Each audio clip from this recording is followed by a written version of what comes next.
Mas é óbvio que não vai ter nenhum veículo de imprensa dizendo que o Lula ataca Flávio Bolsonaro, ataca Paulo Figueiredo, ataca Eduardo.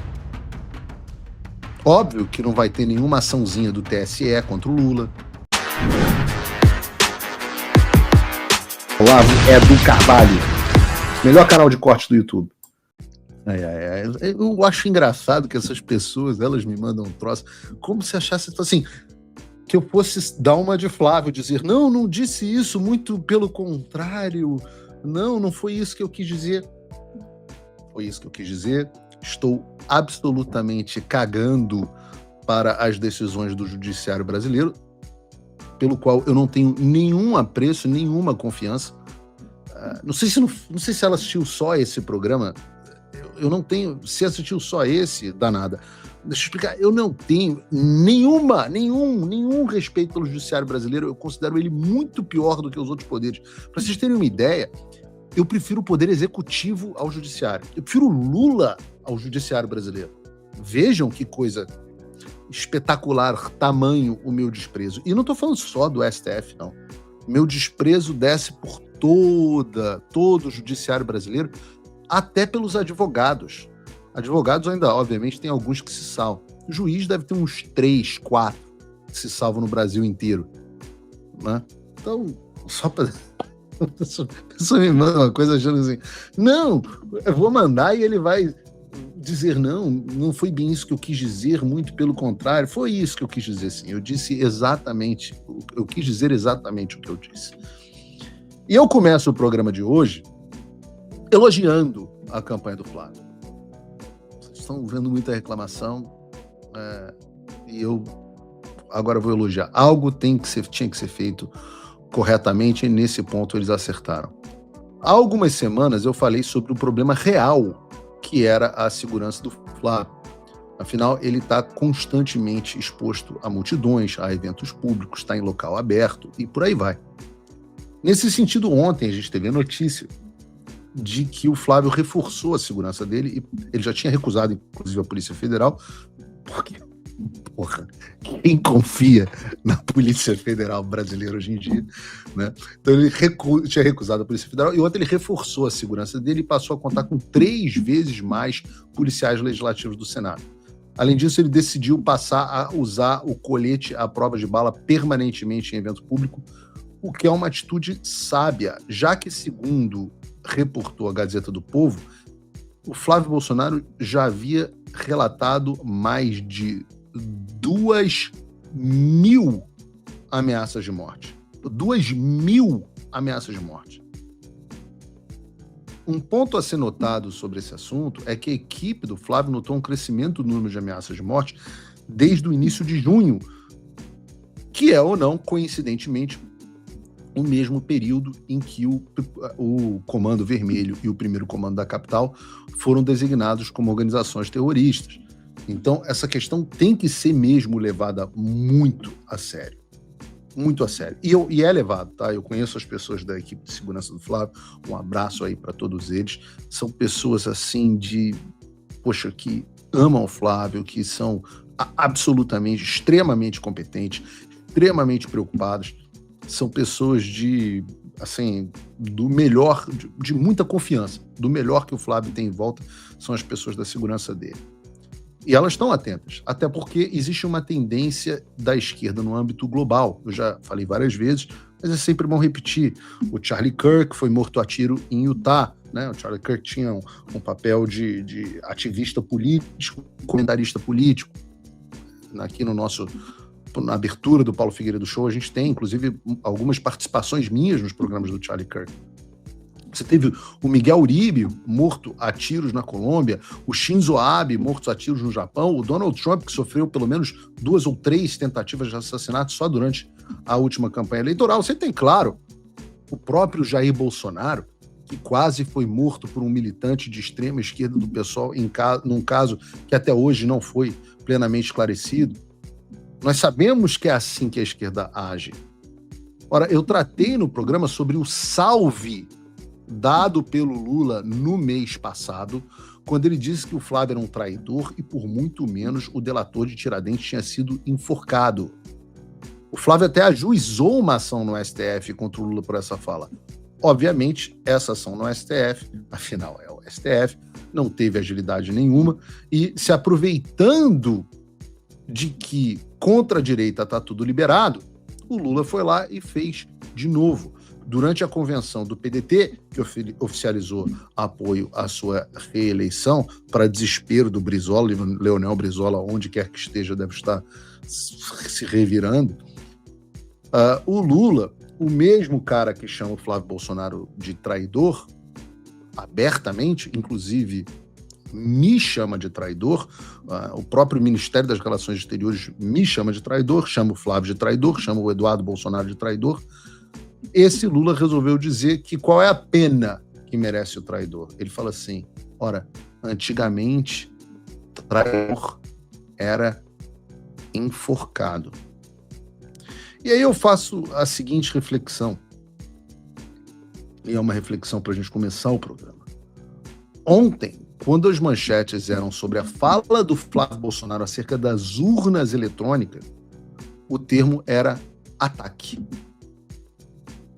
Ataque. Flávio Bolsonaro ataca as urnas eletrônicas. Flávio Bolsonaro ataca as urnas eletrônicas. Hoje, o Lula está defendendo que o Flávio, Eduardo e eu sejamos enforcados.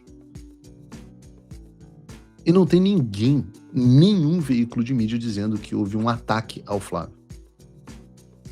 Engraçado, né?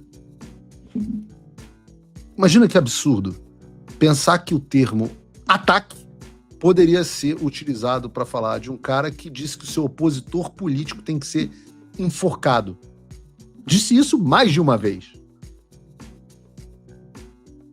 Mas é óbvio que não vai ter nenhum veículo de imprensa dizendo que o Lula ataca Flávio Bolsonaro, ataca Paulo Figueiredo, ataca Eduardo. Óbvio que não vai ter nenhuma açãozinha do TSE contra o Lula. Ataque, aparentemente, e eu falo aqui muito sobre a mudança do significado das palavras, a ação da esquerda na forma como as pessoas falam. Ataque agora, aparentemente, é fazer perguntas sobre o sistema eleitoral e não confiar no Gilmar Mendes quando ele diz que o sistema é absolutamente seguro. Sugerir enforcamento? Não. Pô, isso aí não é. Isso aí é uma gafe do Lula.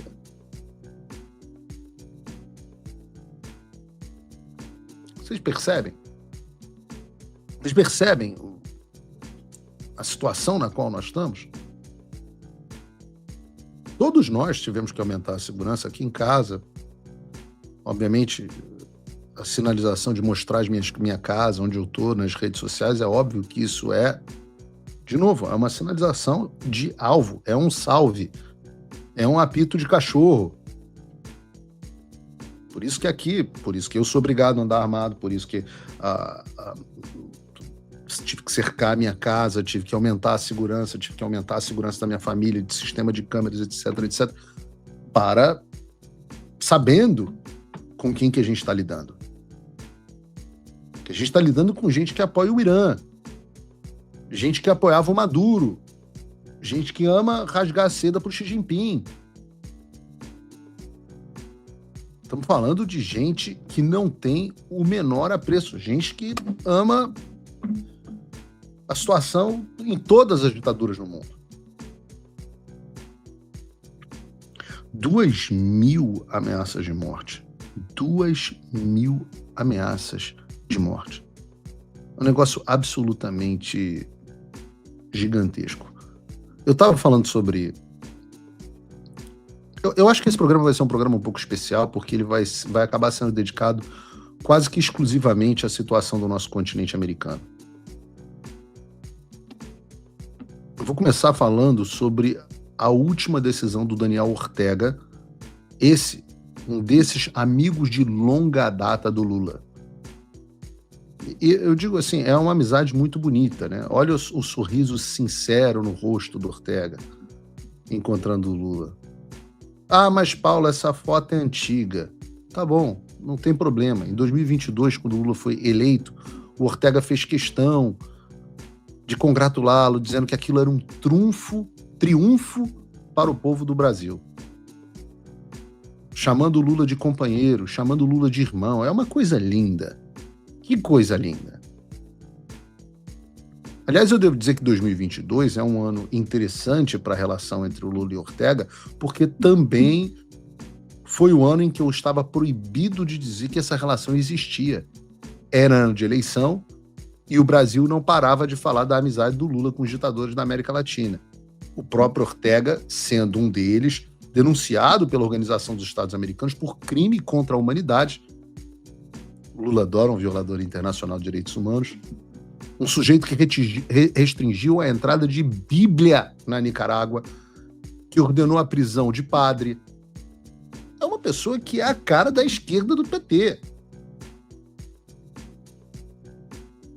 Mas o fato dos brasileiros estarem retomando esse caso foi um incômodo grande para o Lula. E foi aí que a equipe dele entrou em ação. E não, com equipe eu não quero dizer pessoas que trabalhavam no comitê de campanha do Lula, mas também as pessoas que, fora do comitê, trabalhavam para elegê-lo. Como, por exemplo, Alexandre de Moraes e a turma do TSE.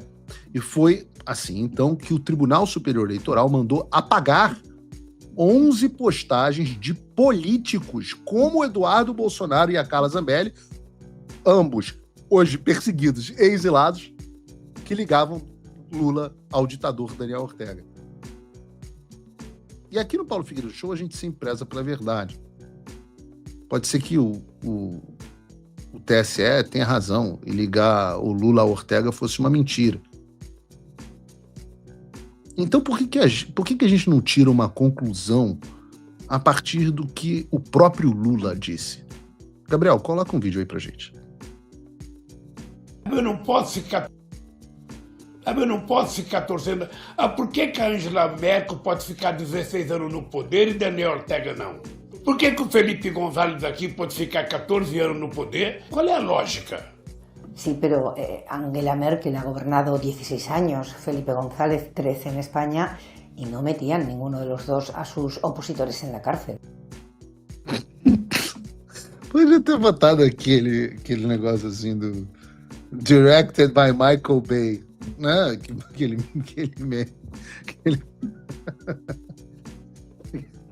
Eu não tinha visto essa segunda parte, eu só tinha visto a fala do Lula, eu não tinha visto que a resposta falou: sim, mas esses caras não botaram nenhum dos seus opositores na prisão, como fez o Lula.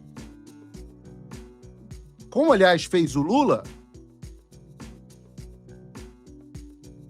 Aquela época, o Daniel Ortega, como disse o Lula, estava há 16 anos no poder.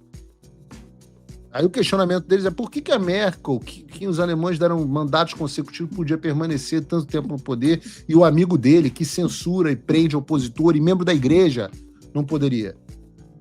E no maior espírito democrático, um amigo do Lula decidiu, nessa semana, fazer uma nova declaração sobre a democracia na Nicarágua.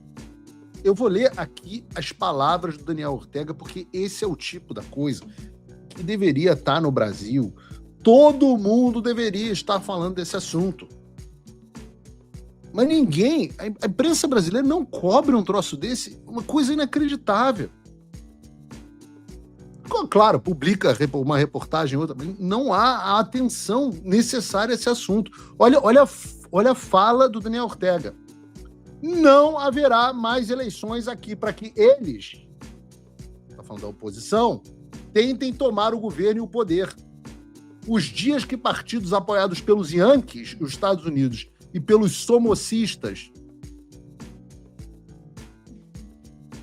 voltariam ao poder, acabaram. Nunca mais. Nunca mais. Vejam como o discurso é parecido.